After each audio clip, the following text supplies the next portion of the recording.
momento le estamos dando la bienvenida a el internet, a las redes sociales, a live stream, y nos da mucho gusto poder en vivo enviar esta conferencia a través de la tecnología del siglo XXI a millones de hogares, millones de personas que en este momento sintonizan esta serie que hemos iniciado. Esta es la tercera parte, la invasión de los ángeles caídos.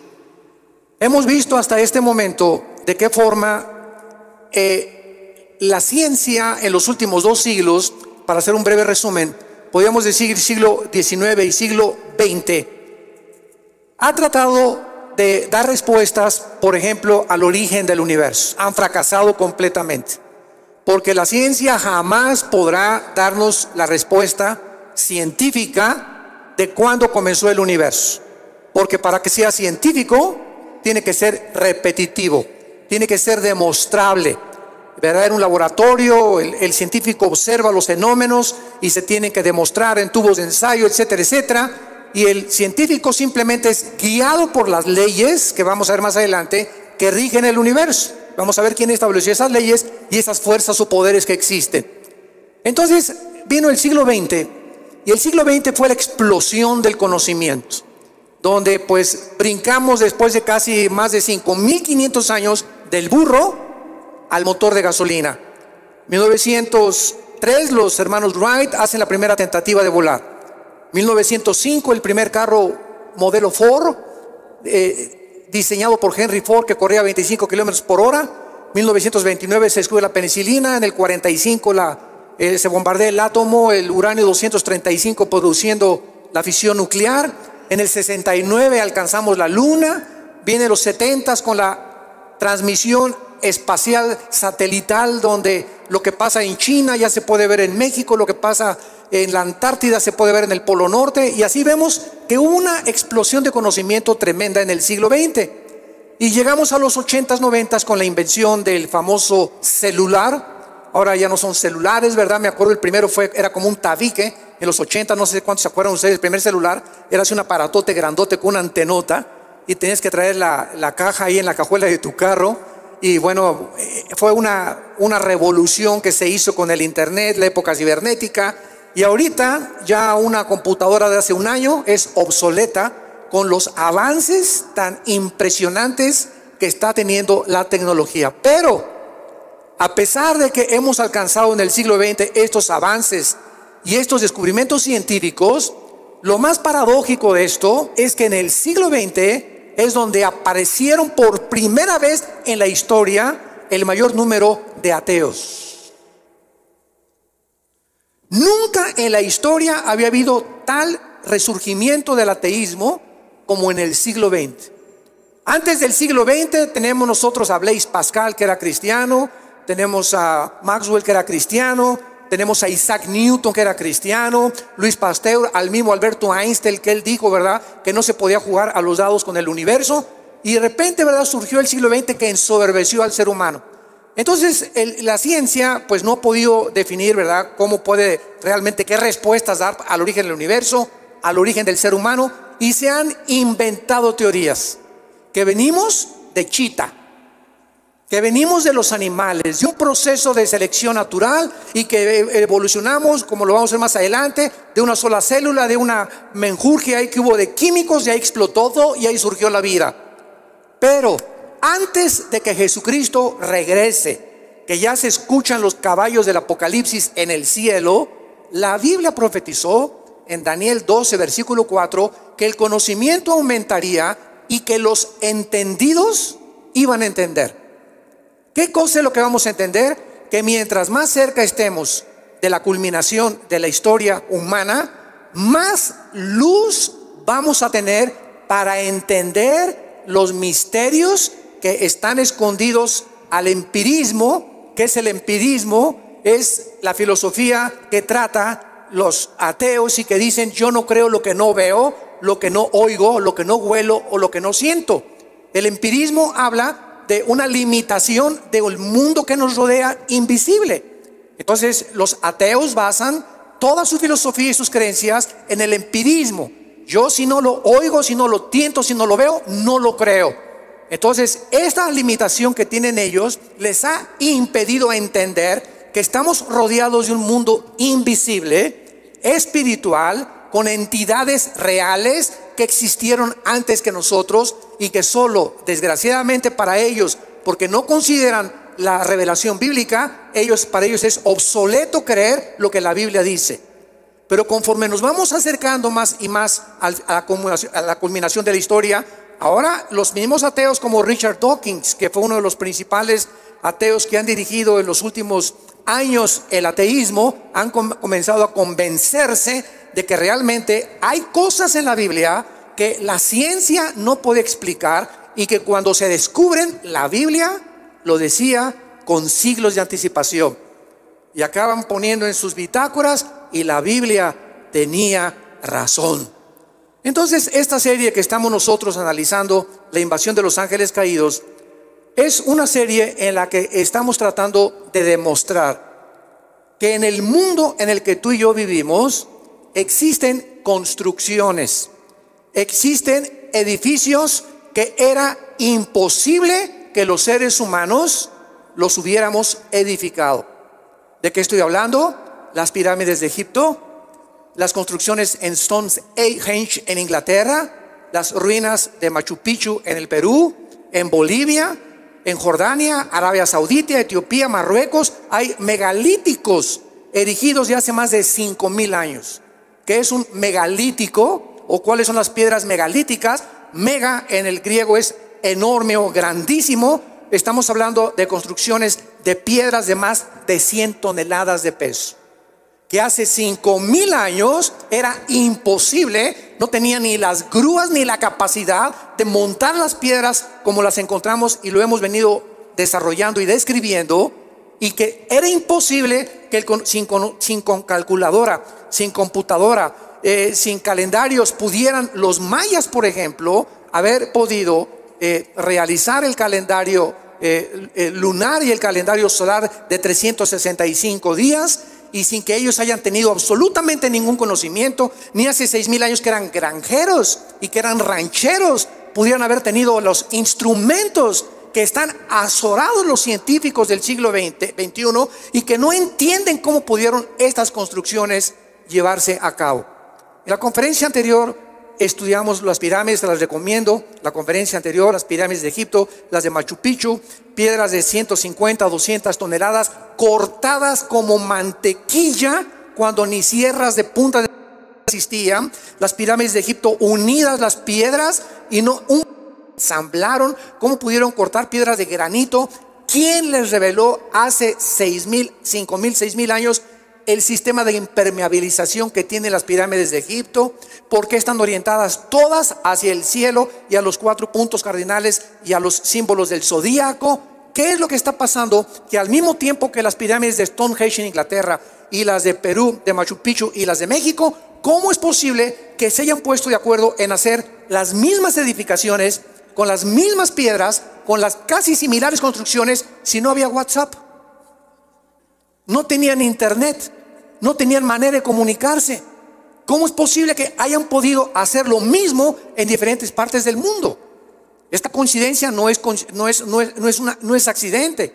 Y vamos a ver pues entonces que detrás de todas estas cosas existe un mundo invisible que la Biblia nos revela, de ángeles caídos, que están en la tierra todavía actuando, y que hace 4,000, 5,000 años pudieron transmitir este conocimiento a los seres humanos, y que ahora estudiantes de los famosos ovnis dicen que fueron extraterrestres. Y por algún lado tienen razón, porque los ángeles caídos sí son extraterrestres, pero no son los extraterrestres que están imaginándose, los que están por aquí metiéndose, que de Plutón o de Júpiter, etcétera, etcétera, sino que son seres invisibles que existieron antes que nosotros, con el único propósito de engañarnos a nosotros. Dejaron la huella en este mundo. ¿Por qué? Porque antes de que el hombre existiera aquí en la tierra, este planeta fue habitado por ellos. Antes de que Dios recreara, en el versículo 3 del Génesis capítulo 1, la recreación, en el primer versículo es la creación bara de la nada. Elohim, bara, Bereshit, Elohim, bara, Samayim, Haeretz, dice en el hebreo. En el principio Dios creó, y la palabra crear es bara con B grande, que es de la nada. De la nada Dios hizo, lo confirma Hebreos 11:3, porque las cosas que se ven fueron hechas de lo que no se veía.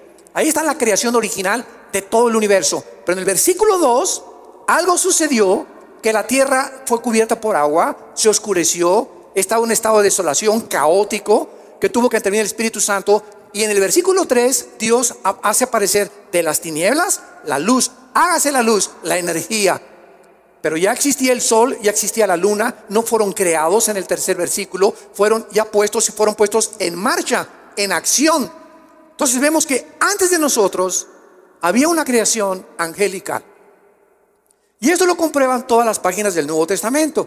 Por ejemplo, en Job 28 dice la Biblia que los ángeles, cuando estaba Dios midiendo la tierra de una forma radiométrica, y estaba calculando el punto entre el polo norte y el polo sur, Dios, y la circunferencia que tenía que tener la tierra, y la velocidad que la tierra necesitaba para que hubiera vida y pudiera girar en 24 horas y en 365 días alrededor del sol, y la distancia que tenía que tener la tierra exactamente del sol para que hubiera vida, y la necesidad que hubiera 4 estaciones, y la combinación de gases de oxígeno y nitrógeno que necesitamos para respirar, y porque es el único lugar en nuestra Vía Láctea donde hay oxígeno. Aunque digan, se descubrieron 7 planetas y parecidos a la Tierra, ¿y qué?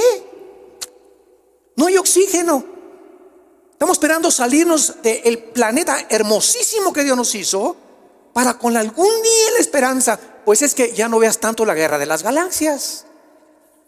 Y todavía mantenemos ese sueño utópico. Vamos a conquistar el universo, cuando el mismo Alberto Einstein lo negó y lo dijo. La velocidad y el tiempo impedirán que el hombre salga de la Tierra, porque si un astronauta sale, ya no vamos a olvidarnos a Saturno y Plutón y otras galaxias y las estrellas. Vamos nada más hasta Marte. Para que un hombre salga a Marte y regrese, no podría regresar, porque en el universo el tiempo no existe. Y si un astronauta de 30 años saliera de la Tierra hacia el universo o hacia Marte y tuviera 30 años de edad y la esposa 25 años de edad, cuando él regresara a la esposa le doblaría la edad por la cuestión del tiempo, y tendría que viajar a la velocidad de la luz, 300,000 kilómetros por segundo, para poder llegar, y tardaría más de 10 o 15 años luz para poder realizar el sueño utópico. Yo le llamo marihuano de los seres humanos.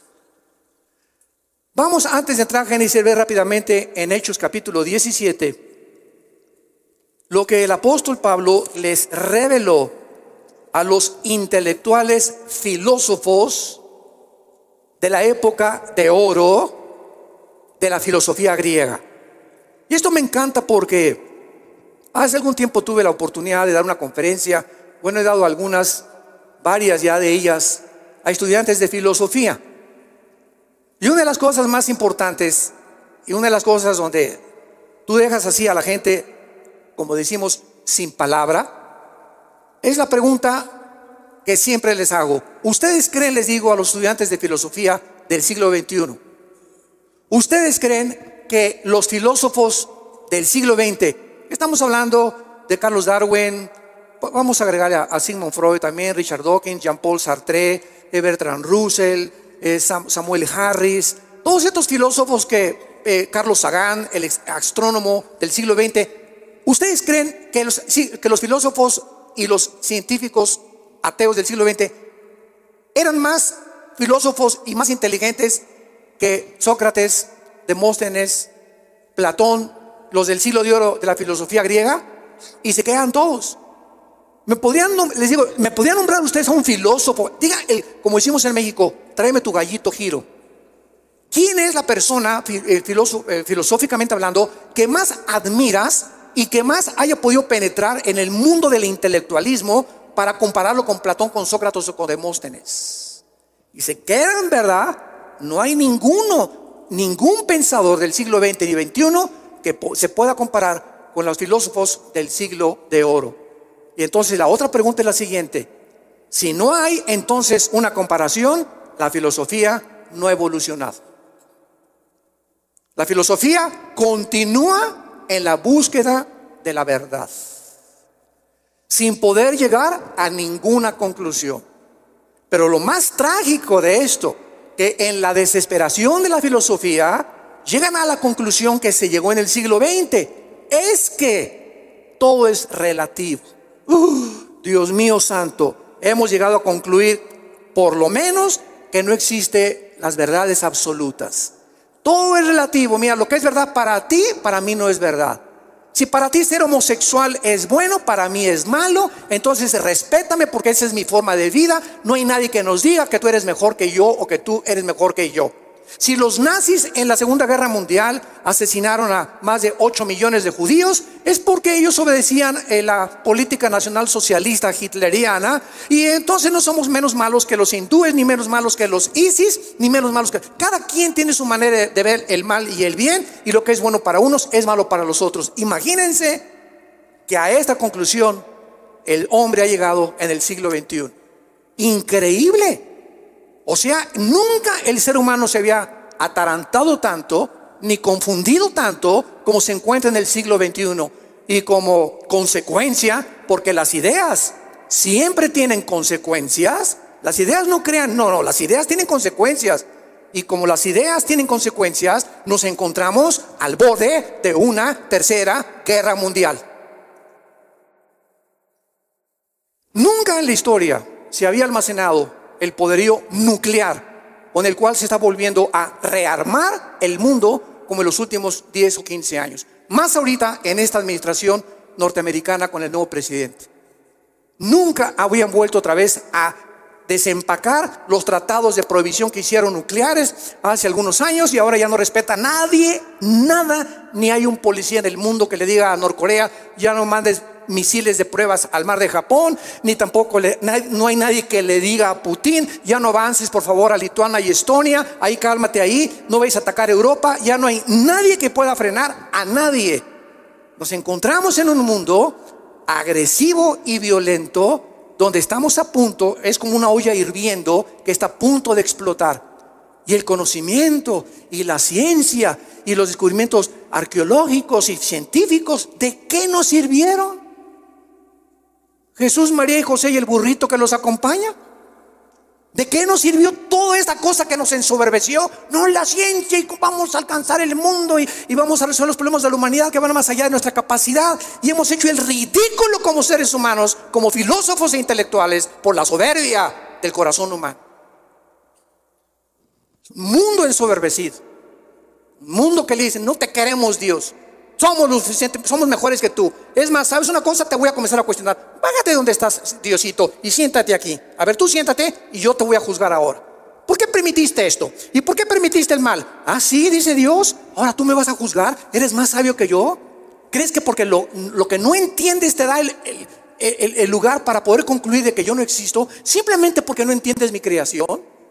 ¿Ves lo que lo contestó Dios a Job en capítulo 38, 39, 40, 41 y 42 de su libro? ¿Crees que porque no entiendes mi creación o lo que yo no hago me vas a decir que tú eres mejor que yo? O sea, tú, si hubieras sido Dios, hubieras hecho un universo mejor. Ja, ja, ja, ja. Gusano de renacuajo de aguapuerca. Es la soberbia. Ese es el ateísmo, denunciando y desafiando: Padre, es que yo soy ateo porque no entiendo esto. ¿Y por qué creaste el mal? ¿Y por qué creaste? ¿Sabes qué? Y como hijo de un teofilito, ni lo vas a entender. Y por eso Dios nos da la fe. La fe no es ciega, nos da evidencias. Y la más grande evidencia es la muerte de su Hijo en una cruz y su resurrección de los muertos. Ya más no nos puede bastar de que Él vive. En Hechos 17, el apóstol Pablo llega a Atenas, en el siglo de oro de la filosofía. Y ahí se juntaban los griegos a pensar. Y siempre que había alguien que tuviera alguna nueva perspectiva de la vida o alguna nueva forma de pensar, lo invitaban a un lugar que se llamaba el Areópago, en Atenas. Y era como un montecito así, ¿verdad? Porque nunca en la historia se ha distinguido el pensamiento humano como la época del siglo de oro, en la que se dedicaron a pensar, y a pensar profundamente en muchas cosas que traspasan nuestra capacidad y nuestra limitación que Dios nos dio.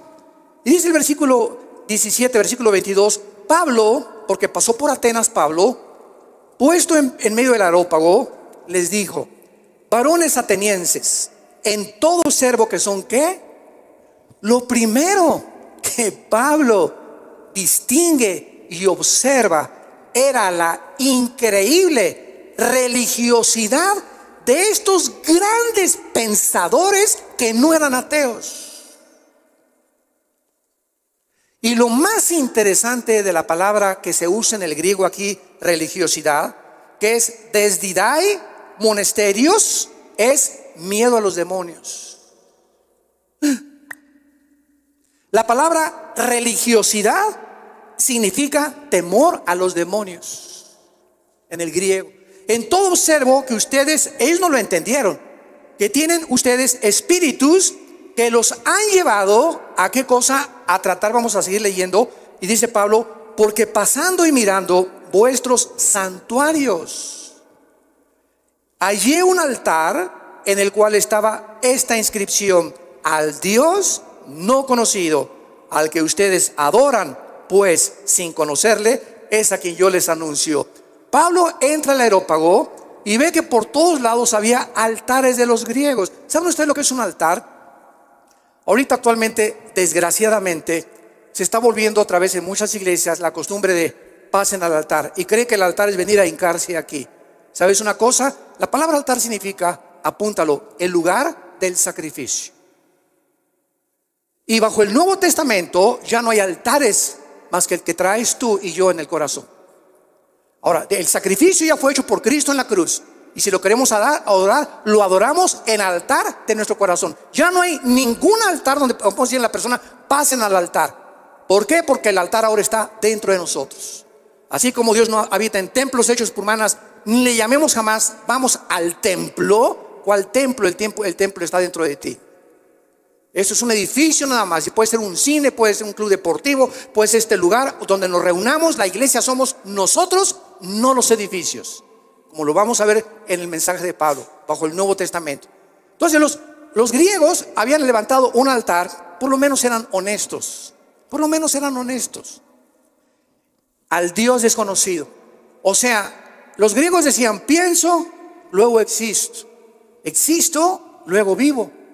Vivo, tiene que haber una causa, porque de la nada no sale nada. Si mi existencia tiene que tener una causa, a todo efecto hay una causa, y si esta causa no soy yo, tiene que estar fuera de mí.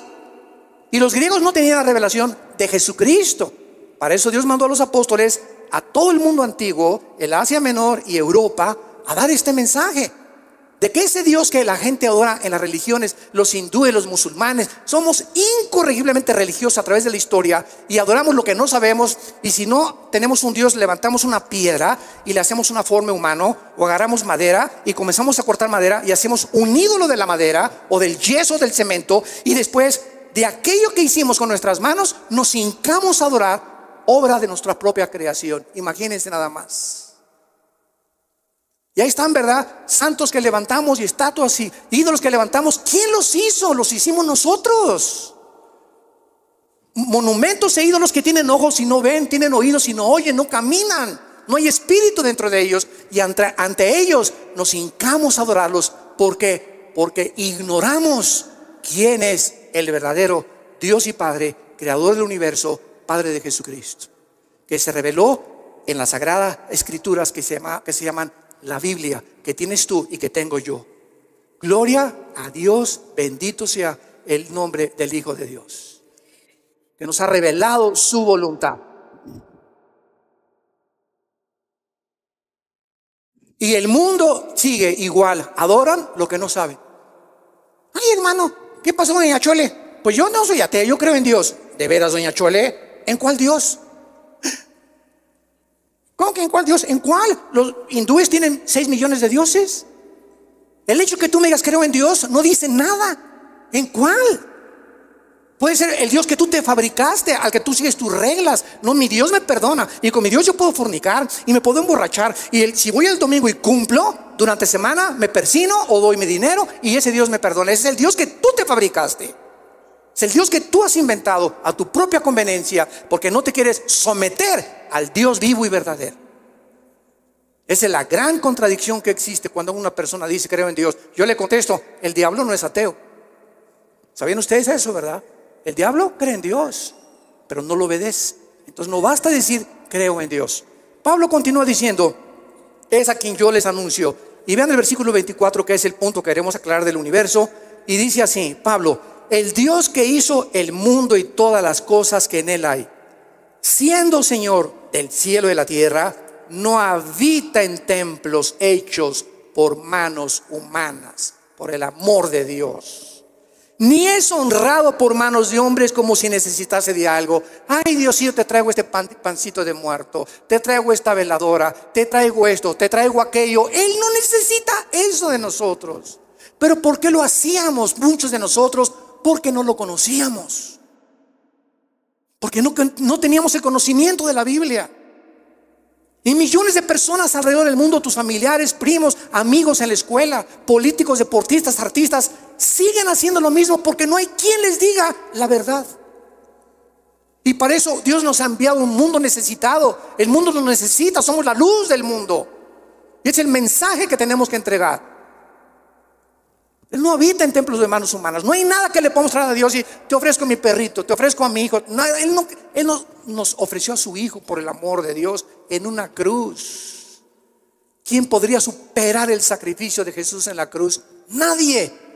Pero por nuestra ignorancia hacemos todas las cosas que hacemos. Y continúa Pablo diciendo en el versículo 25, ni es honrado por manos de hombres como si necesitara de algo, pues Él es quien da a todos vida y aliento y todas las cosas, y de una sangre ha hecho todo el linaje de los hombres. Damas y caballeros, esto fue escrito hace 2000 años. Ya Pablo decía antes que se descubriera la circulación de la sangre, médicos que nos acompañan, antes de que se descubriera la circulación de la sangre, ya Pablo decía, aunque tengas RH negativo o positivo o sangre universal, es sangre humana. Sácale la sangre a un chango y es diferente a la de nosotros. Y si tú crees que venimos de la evolución, cuando haya necesidad de hacer transfusión de sangre, dile al doctor que te traiga sangre de un chimpancé. La misma biología y el ADN, el ácido desoxirribonucleico que está en cada una de nuestras células, niega que podamos ser iguales. De una sangre nos ha hecho todos, dice Pablo. Y dice a continuación, para que habitemos ¿dónde? Para que habitemos en Marte. Vámonos de luna y miel a la luna. ¿Estás loco? Prefiero Cancún, la Riviera Maya 1000 veces. Además en la luna con la escafandra ni beso le das a tu novia.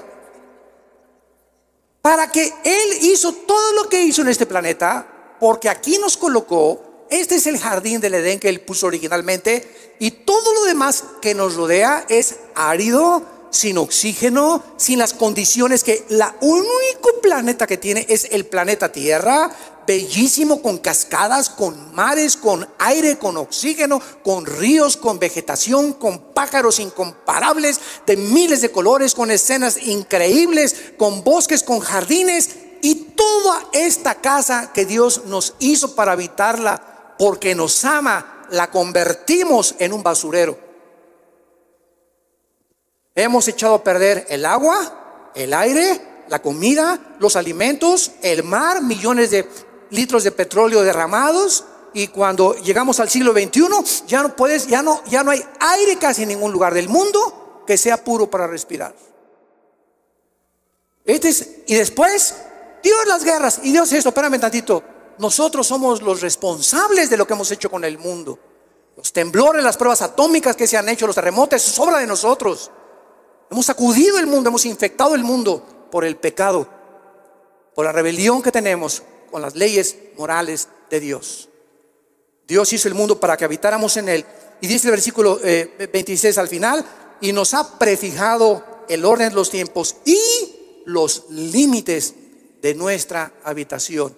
Dios hizo el mar, y dice el libro de Job que Dios le dijo al mar: hasta aquí llegas. ¿Por qué el mar? Señores ateos científicos, no se viene sobre el mundo. Increíble que la ola y se regresa, y viene la ola y se regresa. ¿Por qué no se viene toda esa masa impresionante de miles de millones de toneladas de agua sobre la tierra. ¿Qué es lo que detiene al mar? Dice la Biblia, Dios le prefijó el orden al mar y le dijo, hasta acá llegas. Y nos prefijó el límite y nos dijo, aquí van a vivir, pero como estamos, nunca, dice el dicho, ¿verdad? Nadie aprecia lo que tiene hasta que no lo pierde. Ya estamos hartos del mundo, ya estamos hartos de Monterrey y Guadalajara y todo este smog y Shanghái y la China, esto y el otro y guerras por aquí. Y vámonos al espacio y comenzamos a soñar sueños marihuanos. Vámonos a la Marte, sí, los extraterrestres y los platillos voladores van a venir a rescatarnos. Y comenzamos a inventar imaginaciones, tratando de escapar de un Salvador que nos hizo a su imagen y semejanza, porque no queremos reconocer la soberanía y la sumisión que necesitamos tener a Dios. Entonces, la Biblia hace 2000 años estableció que el hombre nunca conquistaría el espacio.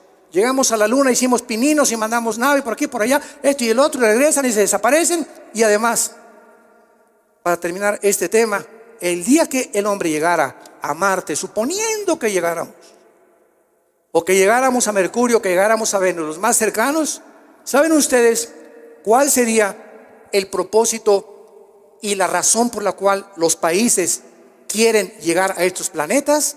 Siempre, siempre, siempre con motivos bélicos. Poner desde allá un cañón apuntando a la Tierra. Y allá arriba, si llega el de Corea del Norte, a ver, chinitos, a todos ustedes allá abajo. Ahora, desde aquí tengo el poder, en el momento que no se sometan a mis demandas y comience el chantaje, desde aquí me los echo a todos. Y pondría al mundo de rodillas, fuera esa nación u otra nación, pero siempre habría la capacidad humana y la tendencia humana de dominar y controlar el mundo. Y lo dijo Jesús: los hombres y los gobernantes se enseñorean de las naciones y os oprimen, mas el Hijo del Hombre ha venido para servirlos y dar su vida en rescate por muchos. Entre ustedes, nosotros, los que estamos comenzando a conocer la verdad, no debe ser así.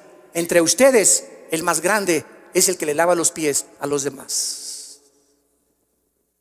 Entre ustedes, el más grande no es el que es servido, sino el que se convierte en siervos de los demás. ¿A cuánta gente tú como cristiano sirves?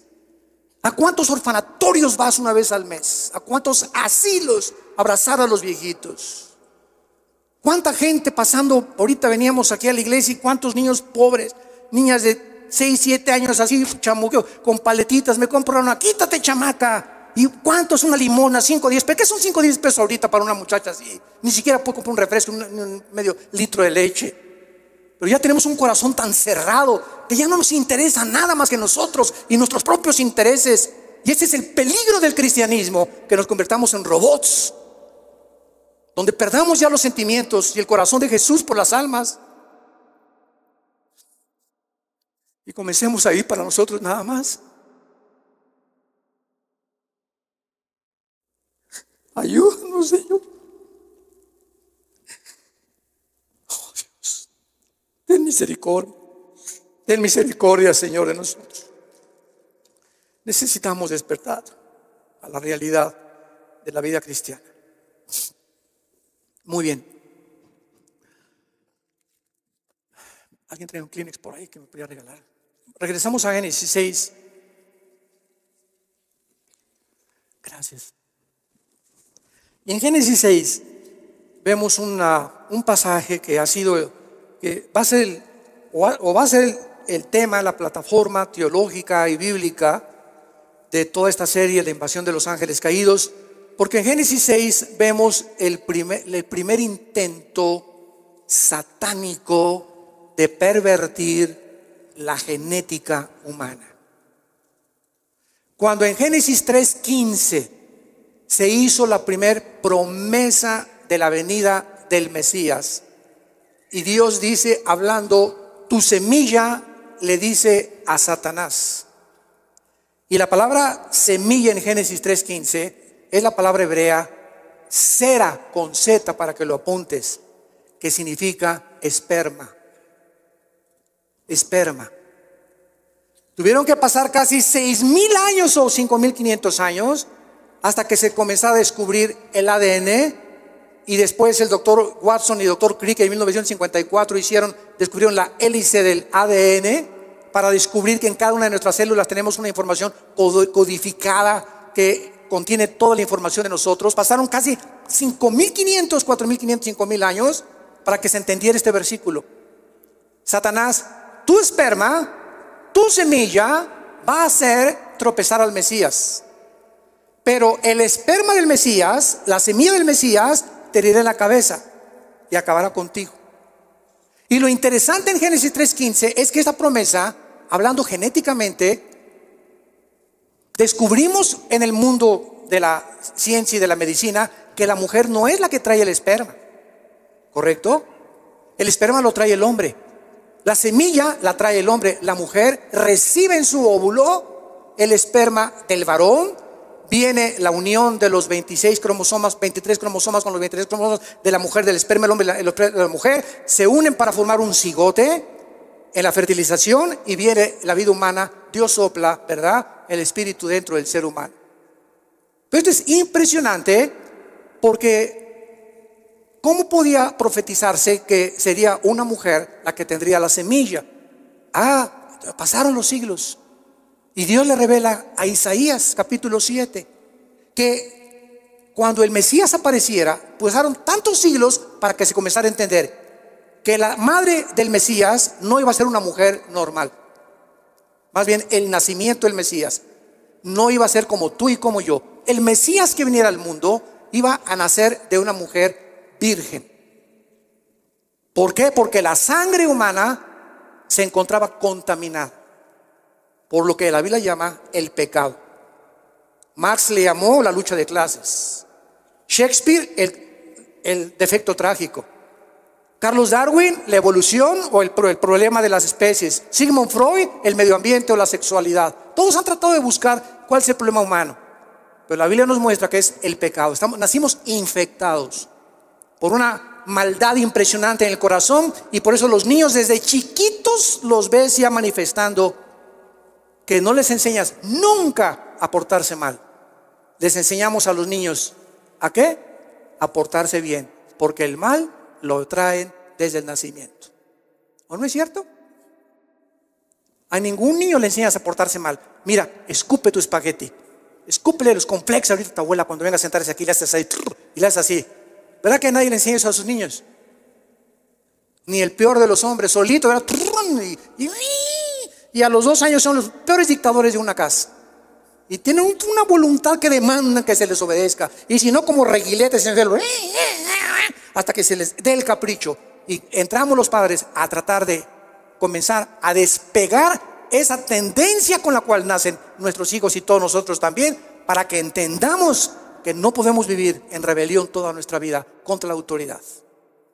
Tú no puedes crecer creyendo que siempre va a ser tu voluntad. Te tienes que someter cuando nazcas a tus papás, vas a la escuela, te vas a someter a tus maestros, cuando seas ciudadano vas a obedecer a la policía, vas a obedecer los semáforos. Siempre habrá autoridad a quien someternos, porque no somos autónomos ni somos seres que podemos hacer lo que nos da la gana. Somos libres, pero no convirtamos la libertad en libertinaje. Es una grande diferencia. Hay leyes que tenemos que someternos si queremos que nos vaya bien en la vida. Entonces aquí en Génesis 6 hubo un ataque que ya lo mencioné y lo vamos a estudiar más adelante también con más profundidad, de ángeles que abandonaron su morada caídos. De alguna manera alteraron la genética de las mujeres, y como consecuencia y resultado de esta unión angelical con las mujeres humanas, no sabemos si fueron relaciones como tú, como mi esposa y yo tenemos, o como los que estamos casados. No sabemos qué tipo de mezcla hubo ahí.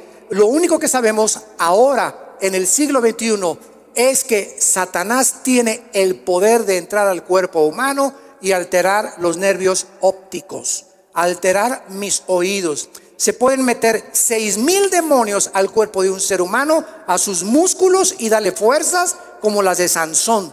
Pueden entrar y alterar tu ritmo cardíaco.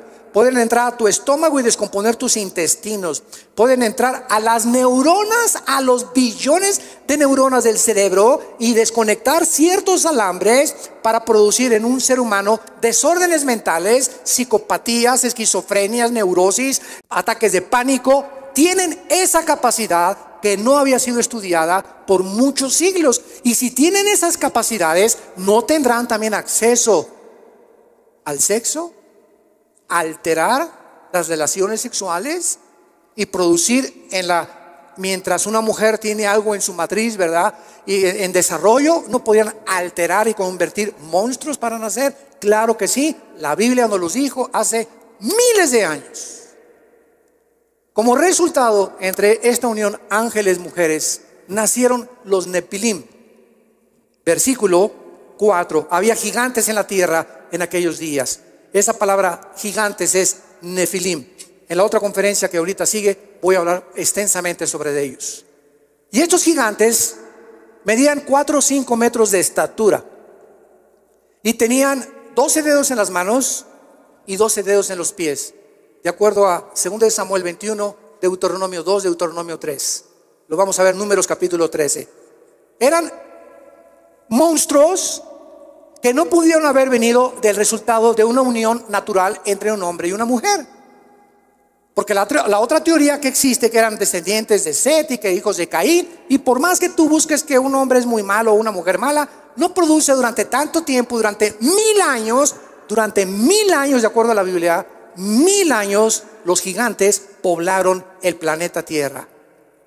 Y estos monstruos, tampoco es coincidencia, eran los que cuando Dios le dijo a Israel, entren a Canaán, eran los que pusieron una barrera antes de que el pueblo de Dios entrara a Canaán. Y los gigantes inspiraron temor en el pueblo de Dios. Y cuando Moisés manda a los espías a espiar a Canaán, ven a esos monstruos y regresan con Moisés. Números capítulo 13. No, nunca vamos a poder conquistar Canaán. Es imposible. Somos como langostas comparados con esos monstruos. Pero había 2 hombres, Josué y Caleb, que dijeron, sí podemos, con Dios todo lo podemos, que nos fortalece. Y por ese temor, esa generación no entró a la tierra prometida. Entonces no es coincidencia que eran los que se constituyeron en los enemigos más grandes del pueblo de Israel.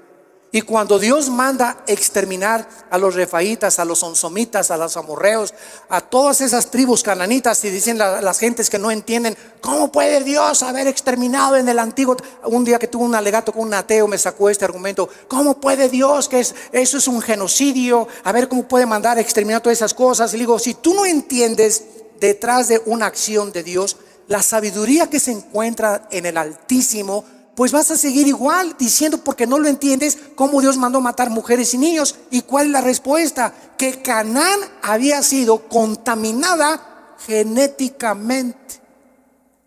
Y Dios destruye con un diluvio, pero hasta los animales pervirtieron la genética. Los ángeles caídos, menos Noé, sus 3 hijos, sus 3 nueras, que fueron salvadas en el arca. Tenía Dios que limpiar la tierra por el beneficio de alguien que iba a entrar, y tenía que purgar completamente, porque se iba a reproducir y no hubiera durado 10 años la población humana. Es como cuando tú tienes exactamente una naranja podrida en una canasta. ¿Cómo puedes sacar esa naranja? Espérame tantito, sácala y volteala. Mira, se está pudriendo, y si la dejamos ahí va a acabar pudriendo a todo el canasto de naranjas. Para que las otras naranjas puedan sobrevivir, hay que sacarla podrida. Es el mismo principio espiritual en las acciones de Dios. Dios tiene muchas veces que llevarse a muchos seres humanos, y Él es el creador. ¿Quién le dice a Dios que Él es asesino si Él es el que dio la vida? Nosotros no podemos quitar la vida, pero Dios sí, porque tú y yo no la dimos. Él sí la dio. Él sí tiene el derecho de decirle a cualquier persona, te vas a casa o te saco de ese planeta. Nadie puede acusar a Dios de genocida. Él tiene el derecho sobre su creación. Entonces todos estos conceptos son muy importantes para todos nosotros como cristianos, para que entendamos lo que se encuentra detrás de un mandamiento de Dios, su sabiduría. Y para entenderlo necesitamos al Espíritu Santo. Nada más. Sin el Espíritu Santo te vas a quedar como Don Teofilito y su esposa. Y para terminar, vemos nosotros que de todos los monumentos que en la clase anterior pudimos examinar, como Egipto, Machu Picchu, etcétera, etcétera, es increíble. Y yo mismo no estaba, no conocía que en Israel también existe algo sobrenatural. Escuchen ustedes, una de las más grandes maravillas, pero poco conocidas en el mundo antiguo, es un monumento parecido al de Stonehenge en Inglaterra. Este monumento, ¿se acuerdan? En Stonehenge es como un círculo de piedras, con piedras casi de 100 toneladas arriba, que nadie entiende, ¿verdad?, por qué se hizo esta especie como de altar, como de un templo celestial o para poder alcanzar algo o los dioses. Y se encuentra situado en las colinas del Golán en Israel. ¿Cuáles son las colinas del Golán? Muy bien. Si tú vamos, los que nos han acompañado a Israel, al llegar a Israel aterrizamos en Tel Aviv y siempre hay un viaje al mar de Galilea, al norte de Israel. En un mapa llegando a tu casa lo puedes ver. La parte norte de Israel, del mar de Galilea, y arriba está el monte Hermón, y después las colinas del Golán, que son la frontera con Siria. Y que en 1967, cuando ganaron la guerra de los 6 días, el general Moshe Dayan se apropió de las colinas del Golán, y ahorita los palestinos están tratando por todos los medios de que devuelvan esas colinas. Escuchen, si Israel devuelve esas colinas, quedaría desprotegido, porque es la única protección militar bélica que tienen con frontera con Siria. Y si Siria ocupa las colinas del Golán, olvídense ustedes, Israel desaparecería. Bueno, ahí en las colinas del Golán, al norte de Israel, hay un círculo de anillos de piedras concéntricas de casi 170 metros de diámetro, con más de 40,000 piedras, haciendo un total de casi 37,000 toneladas métricas. Algunas de estas piedras que forman los anillos tienen un peso de más de 50 toneladas, lo cual es un equivalente a casi 20 carros con una altura de 5 metros. Comiencen a considerar lo que estoy comenzando a describirles. Este monumento se encuentra a 16 kilómetros al oriente del mar de Galilea, y en medio de una enorme planicie con una antigüedad de más de 4,500 años. No se puede apreciar este monumento si tú vas a Israel. ¿Dónde está? Le llaman el Gilgal Refaim, que en hebreo significa el círculo de los gigantes. Nosotros hemos ido a Israel, mi hermano, me acuerdo cuando nos fuimos con más de 300 personas de varias iglesias de Vida Nueva, y verdad, pues ¿dónde está ese monumento? Es que ese monumento está en una planicie y no se puede ver más que desde un avión. Tendrías que rentar un helicóptero o una avioneta en Israel para desde el cielo poder ver ese monumento que se encuentra de círculo de anillos de piedras concéntricas con 170 metros de ancho, con más de 40,000 piedras, haciendo un total de 37,500 toneladas métricas. Y no se puede apreciar desde el nivel de la tierra, y no hay colinas tampoco para poder apreciarlo, solo desde arriba, desde un avión. Se ha sugerido que estos monumentos fueron construidos como observatorios astronómicos y como un calendario estelar. ¿Por qué, preguntamos ahora, miles de siglos, cientos de siglos después, estas antiguas civilizaciones, si les podríamos llamar así, estaban interesadas en construir estructuras conectadas con la observación de los cuerpos celestiales? Mayas, Machu Picchu, las pirámides de Egipto, estos círculos en Israel, las de Stonehenge, todo esto que fue descubierto en el mundo y en lo cual la ciencia no tiene respuestas. ¿Quién va a poner esas piedras? Buscaron en Israel. ¿Dónde encontraron esas piedras? Puchipa la mucha. El Machu Picchu está en una, imagínense nada más subir piedras de 100 toneladas a una colina. ¿A quién se le va a ocurrir eso? En cañadas, en precipicios, en lugares desérticos como las pirámides de Egipto. ¿De dónde trajeron esas piedras? Y han buscado por todos lados de dónde las trajeron. Y son el sello de la civilización que existió antes que nosotros. Y siempre están apuntando todos como observatorios conectados con la observación de los cuerpos celestiales, al igual que las pirámides en Chichén Itzá, en el Yucatán de los mayas. Todas estas civilizaciones, santos de Dios, no poseían herramientas, martillos, sierras, cintas métricas, taladros, grúas para haber podido llevar a cabo tales sorprendentes construcciones dignas de los más capacitados ingenieros y arquitectos del siglo XXI. Además, los sitios que escogieron, como acabo de mencionar, desafían cualquier lógica elemental. Desiertos, cañadas, montes increíblemente altos, islas. En la conferencia anterior mencioné las islas donde se encuentran estos monumentos. ¿Podría ser que gigantes estuvieran involucrados en estas construcciones? ¿O existió un mundo preadámico? ¿Existen evidencias bíblicas para ello? ¿Es de lo que se trata esta serie?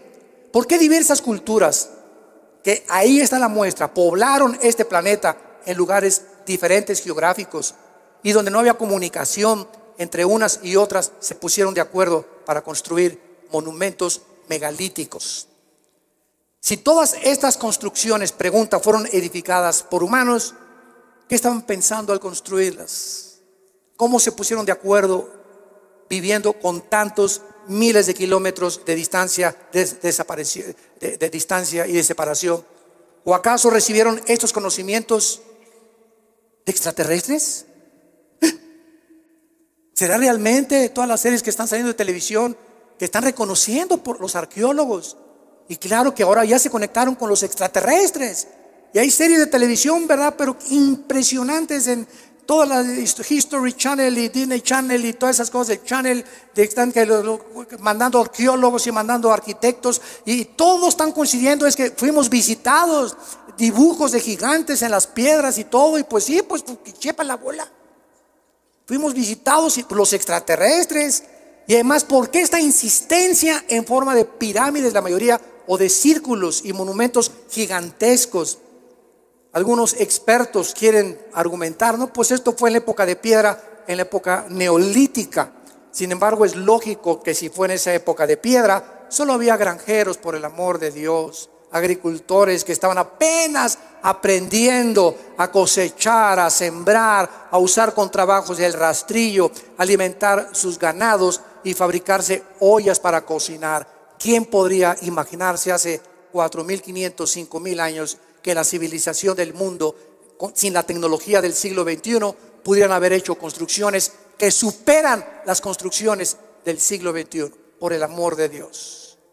Y todo esto nos lleva a estos misterios que la Biblia nos va a ir revelando cuando tú verdaderamente eres un apasionado por la verdad, amas a Dios con todo tu corazón, y comenzaremos a entender las cosas que la ciencia no puede ahorita contestar, pero que Dios le interesa revelarnos el conocimiento de su voluntad, y que no nos quedemos en la ignorancia, que sepamos que servimos a un Dios inmenso, creador de los cielos y de la tierra, que los extiende como una cortina, y que todo el universo y los hoyos negros y las galaxias y las estrellas, que hay estrellas que son 1.000.000 de veces más grandes que el sol. La tierra cabe 1.000.000 de veces en el sol. Así es el tamaño del sol.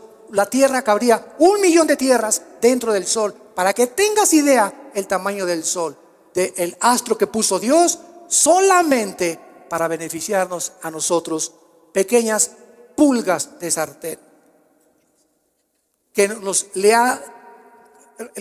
a Dios le ha revelado verdaderamente el conocimiento, y le ha agradado revelarnos a nosotros los secretos que el mundo no puede conocer, porque cosas que ojos no han visto, ni oídos han oído, ni han subido en corazón de hombre, son las que Dios tiene preparadas para ti y para mí.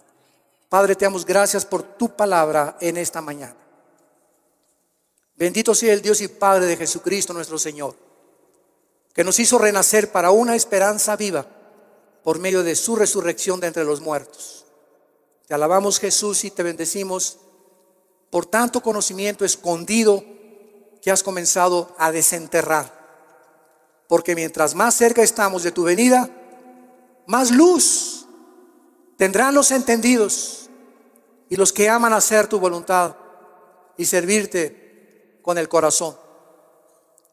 Oh Señor, haya en nosotros este sentir que hubo en tu Hijo Jesucristo, el cual no estimó el ser igual a ti, se despojó en el cielo para bajar a este basurero que es el planeta Tierra, que hemos hecho nosotros, hincarse a lavarnos los pies.